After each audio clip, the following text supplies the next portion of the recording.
Greetings adventurers and welcome to Loot Goblin Marketplace. Paladins are one of those classes that people will play as an accidental buzzkill, not letting the party do anything that goes against their oath. Sometimes people even call the alignment of characters like that lawful stupid. Veteran players that play lawful good paladins know that sometimes the best course of action for the sake of the party is to simply have their character not be present when the unlawful actions are taking place. But every so often, you get a player who is stubborn regardless of their class or alignment, so at most tables we just call these players regular stupid. In today's treasures, we're going to see a series of stories operated by a player who had a paladin called Aladin, and debatably, they don't even understand how their oaths work. In today's series of stories, we're going to talk about Aladin the Paladin and various spin-off characters that this player has, and as you can see, he's not lawful stupid, he might just plain be stupid. The first story goes by the name The Short but Horribly Annoying Life of Aladin the Paladin. The people in this story are as follows. DM, a talented but inexperienced dungeon master. His only flaw might be his leniency towards problem players. Myself, playing a half-elf druid. The sorcerer, mostly just an unfortunate bystander to what will unfold. Aladin the Paladin, very creatively named human paladin. Please take a guess whether he'll be a problem down the line. Monk, the poor guy who is going to suffer the most. At one point in the story, he'll literally throw his player's handbook at Aladin. Please hold back on judging him too harshly until you read further. Nobody got hurt, at least out of game. Without further introduction, I'll let the words and deeds of Aladin the Paladin speak for himself. Our level 1 characters met at a wizard's tower. The old mage needs help with some busy work and is hiring adventurers, promising gold as a reward. Me, looks like we're going to work together on this. I'm Dorinius of the Silver Forest. Pleasure to meet you, Aladin the Paladin. I'm Aladin the Paladin. I am a force of the law. Monk, wow, what a name. Yes, that's my name, okay? I'm Aladin the Paladin. He looks like he's thinking hard for a moment before he continues. My parents were bards. They liked rhyming. Monk, okay, so they know that you'd become a paladin when they named you? Aladin the Paladin, well, yes, okay. They gave me away to a paladin order when I was little. That, by the way, is literally everything we're going to learn about Aladin's backstory during the rest of this campaign. I'm sure he was a well fleshed out character. Me, no need to get agitated by simple introductions. Let's just hear about what our wizard host needs from us. And so we went on our first quest, fetching some magical ingredients from an abandoned mine, which of course was infested by some low-level monsters. Everything went fine. We looted some gemstones and leveled up. Together with the wizard's pay, we had earned ourselves about 1,500 gold pieces. Aladin the Paladin, give me the money, I want to buy plate armor. Monk, no, we're splitting it up evenly. Everybody gets their fair share. Aladin the Paladin, what do you even need money for? You're a monk, you don't use weapons or armor, and the druid can't use metal items, and the sorcerer doesn't have to pay for new spells. So I'm the only one with proper use of this money. Monk, we know each other for 3 days now. There's no way I pay for your armor while I get nothing out of it. Me, let's all calm down. I don't have much need for material wealth right now. I'll lend you my share, Aladin. If you want to save up for better armor to protect all of us, you can pay it back later. Aladin the Paladin, no, I'm not borrowing money. Money lending is evil, and I am a force of the law. Me, okay, it was just an offer. I have no idea what led to the weird outburst at his hate of money lending, maybe some weird anti-Semitic stereotypes, no idea. Monk, so we're splitting it up evenly. I want to save up for some magic items the wizard has for sale. DM, alright, anything else you guys want to do while you're in town? At this point, while Sorcerer Monk and I do some shopping, Aladin the Paladin is passing multiple notes to the DM. DM, are you sure about this? I mean, you're lawful good, right? Aladin the Paladin, yes, it's in the service of good. DM rolls his eyes visibly. Alright, once all of you meet up again in the market, you notice Aladin appearing from a dark side alley, parting ways with a sleazy looking half-orc. Monk, what did you do with that half-orc? He looks like a criminal. Aladin the Paladin, I bought some drugs. Everyone, what? Aladin the Paladin, since you won't let me buy my plate armor, I need to find another way to quadruple my gold. Monk, so much for the I am a law tagline, and how do you even plan to resell it for quadruple its value? Aladin the Paladin, I'll dilute it with sawdust to quadruple the amount and then resell it. Whoa, wait, hold on. Monk, and so much for your I oppose evil tagline as well. Aladin the Paladin, shut up, idiot. Every drug addict is evil anyways, so if they die from the diluted drugs, it's still a victory for good. Me, are you sure this is a good idea? Aladin the Paladin, if you misers would just buy me my plate armor, I wouldn't have to do this, so shut up. The game continues, as is Aladin with his stupid plan, passing notes once in a while with the DM, while we finish up our business in town. We take up our next quest from our new wizard patron and journey towards our new destination. Once we leave town, we get ambushed on the road. DM. The leader of a heavily armed band of thugs shouts out, "How dare you intrude in the drug trade in our town? Give us our fair cut or pay with your lives." Aladin the Paladin. "No way, criminals. You will perish in the name of the law." Monk. "I'm not gonna risk my life for his bullshit." Aladin the Paladin shouting, "My friends here and I will send you to hell where you belong, evil scum." Me. I guess Aladin just included us into this fight. So we fought, it was a mess. Monk was taken out during the combat, but DM was lenient, so some of the thugs dragged him away instead of outright killing him. Sorcerer, Aladin, and I barely defeated the rest of them, but the kidnappers got away. Aladin the Paladin. "We would have easily defeated them if I had proper armor." Yes, because your AC would have helped chasing down those last few bad guys, I'm sure. A while later, we have healed up and tracked the escaped thugs back to their hideout in the outskirts of town. After some tense moments and successful stealth rolls, we managed to break into the criminal hideout. Sorcerer, who was mostly passive up until this point, having his best line of the campaign. "Good thing you don't wear plate armor, Aladin, otherwise you probably would have failed your stealth check."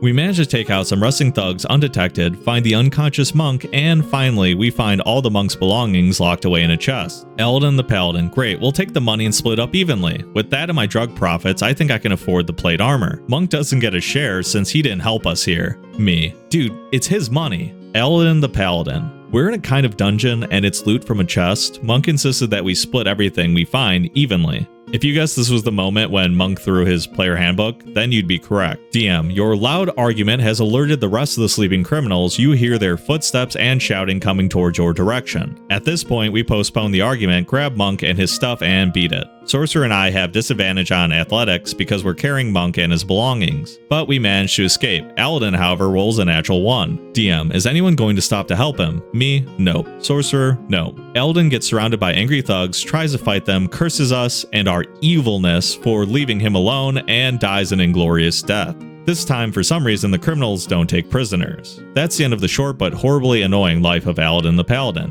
And it's the end of this horror story. And now I think you guys can see this isn't your ordinary lawful stupid paladin, this is advanced stupid paladin. Man, this guy became a drug dealer because he couldn't make enough money by basically fleecing his party members, and the fact that loans are evil but selling drugs intentionally to kill those who are addicted to them is just a net positive. I mean, that's one way to play lawful good. It's probably a much better way to play lawful evil, but I think the player truly thinks he's in the right here morally, which is kind of concerning. There is a sequel here about Aladin's brother that we'll read next, where his name's Raladin, and it's not Raladin the Paladin, it's Raladin the Rogue, so figure that rhyming scheme out however you will. So this next story is called The Equally Short and Annoying Life of Raladin the Non-Paladin. After the tragic death of Aladin the Paladin, we continue our campaign. DM, have you rolled up a new character? Raladin, yes, here's the sheet. DM takes a brief look at it. DM, are you serious about the name? Sorcerer gets curious and takes a peek at the sheet. He informs us out of game that the new character is called Raladin. Raladin, I thought a rogue would be a good idea since nobody was able to disarm traps in the last dungeon. DM, alright then. The party returns to their wizard patron's tower in order to explain that they failed their quest because of a certain paladin dragging them into a bad crime drama. They realize that a failed magical experiment has turned the wizard into a talking squirrel. He needs the party to gather new ingredients for a ritual to transform him back into human form. He doesn't mind them failing their previous quest and is willing to pay them some more so that they can hire a replacement for Aladin. So the party heads out to the next tavern to recruit a new member, and we introduce our new player character. Raladin, you see a mysterious hooded figure rise from the dark corner of the room, slowly approaching you. I will join you on your quest if you're willing to pay. Me, since nobody else in here seems to be interested and we have a wizard to rescue, I guess you're our only choice, stranger? I'm Durinius of the Silver Forest. Who are you? Raladin, my name is irrelevant to you, but I'll help you with your wizard problem. I sigh and roll my eyes, but I want to get back to the adventure, so I grind my teeth. Me, alright, Irrelevant. It's a pleasure to meet you. Monk, welcome to the party, Irrelevant. You seem very trustworthy.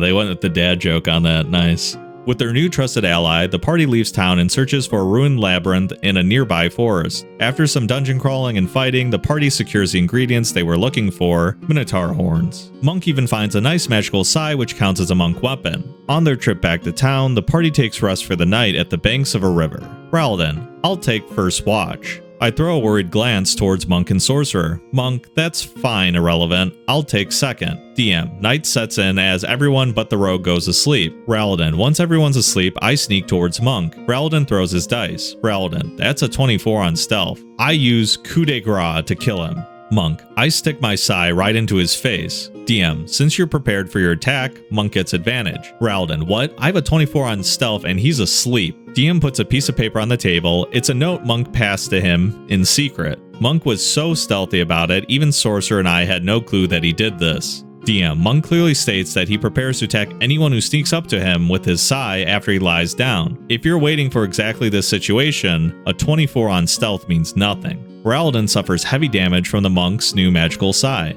Raladin, I attack him back. Rest of the party awakens and soon realizes that they're in the middle of PvP combat. Me, what's up with this nonsense? Why are you attacking our friend, Irrelevant? Raladin, my name is Raladin, and I'm here to avenge my brother, Aladin. Sorcerer, wait, wasn't Aladin given to a paladin order as a baby by his rhyming bard parents? Raladin, well yes, and they gave me away to a thieves guild to balance out their karma. They were true neutral. Now I tried to reconnect with Aladin and found out that he was betrayed and left to die by his own party. Me, I don't know who told you this, Raladin, but that's not quite how it happened. Lay down your arms and we can talk about this. Raladin, I attack. The already heavily injured Raladin is quickly killed by a very satisfied Monk. Raladin, you wouldn't have won without metagaming, you jerk. Monk, I wasn't metagaming. Why would my monk with a wisdom of 18 trust a creepy looking stranger who wouldn't even give him his name? And shortly after, my monk nearly got killed and looted by the last weird psycho stranger he joined up with. It makes total sense for him to be a little paranoid. Raladin, bullshit. The rest of the group agrees with Monk and Raladin's body gets thrown into the river to feed the fish. DM, Raladin, please roll up a new character, this time just to make it clear you're not allowed to create any more relatives, friends, hired assassins, or any other character with any connection whatsoever to Aladin or Raladin. Are we clear on this? So ends the equally short and annoying life of Raladin the non-paladin. But it's not the end of this campaign's ongoing horror story. Feel free to take a guess about what will happen in Act 3. A. Aladin accepts DM's ruling and creates a new character who doesn't try to harm or kill any other party members. B. Aladin continues on his horrible quest to avenge Aladin and Raladin. C. Aladin somehow manages to do both of the above at the same time. Please tell me it isn't C. It's gonna be C. For everyone who wonders why we continue to play Faladin, I want to give some details. We were a close-knit group of teenagers from the same neighborhood who hung out together all the time. We didn't feel like it was an option to kick out Aladin from our game if we didn't want to kick him out of our friend group altogether. And out of game, he was a fun person and a good friend. And I want to also emphasize I'm only sharing the really shitty things he did. 85% of the time we just had fun games with him and he acted like a normal player. It was just when he was in his mood that things like these horror stories happened. Nowadays as an adult, I wouldn't want to play with him or people like him anymore, but back then things were just different for us. And I just want to chime in here and say that is one of the hardest things about these horror stories when it's like friends and family. If you have a good relationship with them out of game, if you have a prior history with them before the game, kicking them out is going to make it awkward because they're going to take that really personally and it's just a silly game anyways, so why do you care? And that's a hard dilemma because D&D is fun. It shouldn't really be something that's the most important part of your life though, to the point where if you disown family members, if you burn entire bridges and relationships because of how they handle stuff in game, that's kind of a problem. If you feel like you're at that point though, it might be a sign that your communication, even though you consider yourselves close with each other, isn't quite there. So definitely work on the communication side first, because at that point I feel like that's a bigger issue entirely, but it does explain why they tolerate this player for so long, because if this was an online game, yeah, you could have blocked them and that should have been the end of it. And now that brings us to our third story. Aladin the Paladin takes revenge and kills our campaign.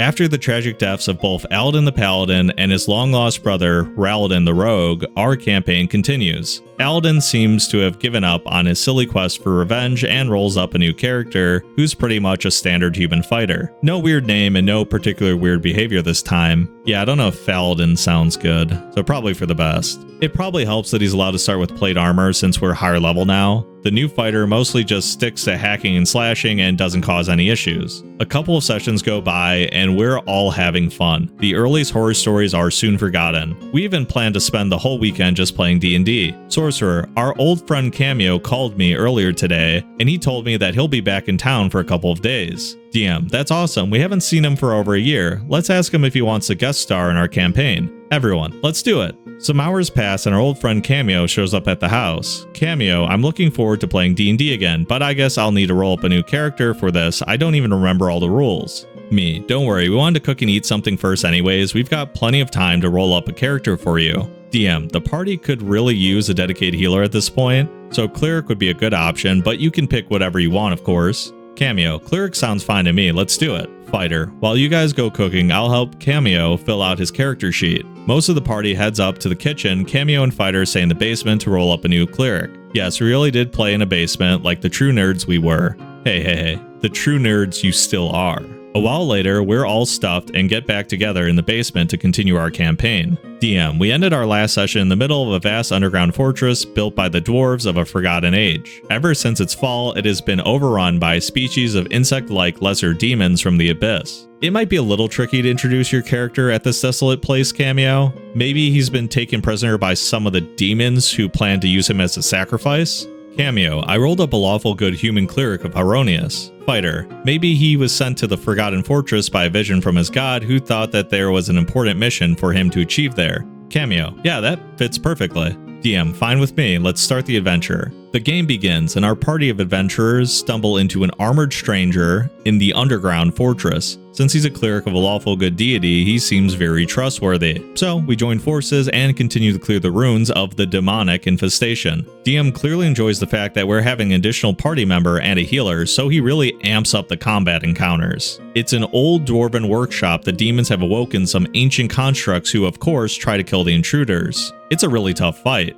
Monk, damn, these things hit really hard. I could really use some healing over here. Fighter, don't worry, Monk. We have a cleric with us. Even if you go down, it's not a big deal. Cameo, I cast Cure Wounds on the fighter. He's closer to my position than Monk. DM, ouch, Monk. The other construct swings its rusty saw blade at you. It's a critical hit. DM rolls his dice and the already injured Monk goes down. But luckily, we managed to pulverize the remaining constructs in the following round of combat. Monk, can I please get some healing now? I'm like 2 rounds away from dying. Cameo, I walk up to the monk and kneel over his unconscious body. Then I use coup de grace to kill him. Everyone, what? Cameo, I'm a cleric of Erroneous, the arch paladin. I was sent here by my god to avenge the death of one of his servants. Oh no. He was betrayed and left to die by you evil cowards. Other than the fighter, of course, who was not a member of the party back then. He's fine, I don't have any trouble with him. Yeah, how convenient. Everyone face palms. Fighter and Cameo start laughing their asses off maniacally. DM, that's it, we're ending this here. I'm done with this shit. We spend the rest of the weekend playing Warhammer Fantasy Battle instead. Fighter, Aladin, and Cameo Cleric feel super smug like they've pulled off the heist of Mona Lisa. We try to shut them down by crushing their Empire army. We never continued this particular D&D campaign, but we started a new one instead. Any type of PvP was strictly banned from now on, and we played no more games worthy of this subreddit. Growing maturity probably helped as well. It's a bittersweet ending, I guess, for this RPG horror story. Clearly, you guys were friends enough to play other stuff over the weekend, and Aladin and his friend Cameo are chuckling about how he totally pulled a fast one on you guys. And the truth was, it seems like neither of them took the game that seriously. If you guys truly feel like it was ruining your games, that's kind of going back to what I said before this story, where communication is important, because if it's affecting your real life friendships, then yeah, it should be addressed. But if it's just lighthearted fun and kind of annoying at times, I think we've all had sessions like that. The big problem here obviously was the DM just didn't shut down the metagaming. Whenever you have a player who didn't like their death and they roll the next player specifically to get vengeance on the party, simply banning PvP isn't enough. That's where you kind of have to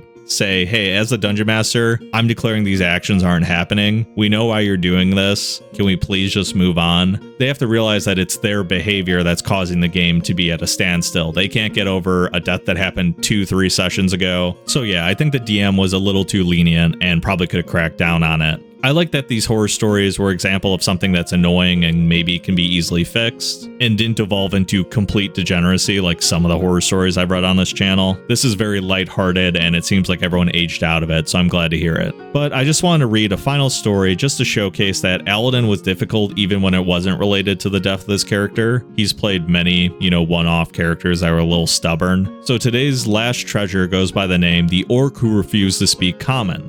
DM, for this new campaign, we'll start with higher level characters and it will be an evil campaign, so feel free to play some of the more monstrous races. Orc, great, I'll roll up an Orc Barbarian. This is Aladin the Paladin, by the way. DM, we'll use point buy for character generation. Orc, point buy sucks, I'm going to roll for my stats. DM, well, if you really want to, you can do that, but you'll roll right here in front of everyone, and you're going to stick with what you get. Are you sure you want to roll? Orc grunts and rolls his dice. His stats come up below average. Orc, these stats suck. DM, yeah, they're not great, but you're also not completely terrible. You can still build a functioning character with these. Orc, this campaign already sucks. Me, nobody forced you to roll. We fill out our character sheets and DM takes a quick look at them. DM, Orc, you didn't write down the common language, everyone gets it for free. Orc, my Orc doesn't speak filthy human common. DM, but you need to be able to communicate with people, nobody in the group speaks Orc. Orc, fine, then I'll take Abyssal. DM, that's the language of demons, it won't help much on the material plane. Orc, sorcerer speaks Abyssal, so I can talk to someone, my Orc would never speak filthy human languages. DM, sighing, fine, whatever, your choice, since everyone starts at a higher level, you can have some magical items as well. Orc, good, I'll focus my build on charge attacks. The game begins, our group of evil characters are on their way to speak to their evil overlord who resides in his evil mansion. DM, you see a tough-looking gnoll guarding the back door of a heavily reinforced mansion. He seems to be on high alert. Orc, let me handle this. Me, are you sure? Orc, I don't understand you, so I walk up to the gnoll and tell him to step aside in Orc. DM, the gnoll looks at you completely confused and says something in a language you don't understand. Orc, I tell him to step aside in Abyssal. DM, the gnoll doesn't understand a word you say and looks increasingly annoyed. Orc, I walk back 20 feet, turn around, and charge attack him. Me, dude, this is literally the first NPC we met in this campaign, and he's an ally?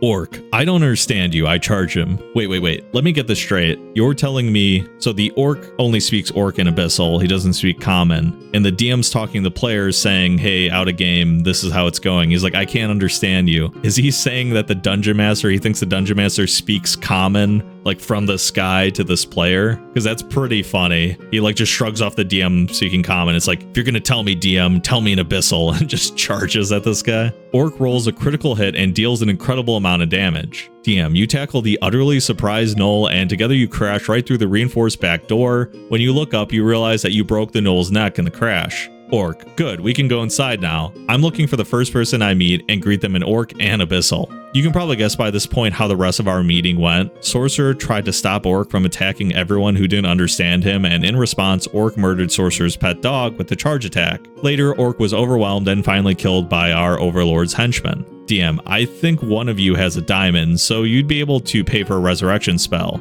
Everyone, re-resurrect the dog. For his next character, Orc was forced to use point buy. And as you can see, that one was really silly. He picked fights for no reason. He played a difficult character for no reason. Had nothing to do with Aladin the Paladin. I think this guy just didn't take D&D seriously, and he knew that it would piss off his buddies. So thanks for stopping by. Make sure to support the channel by becoming a member, liking, subscribing if you haven't already. And I hope to see you in the next video. Farewell for now.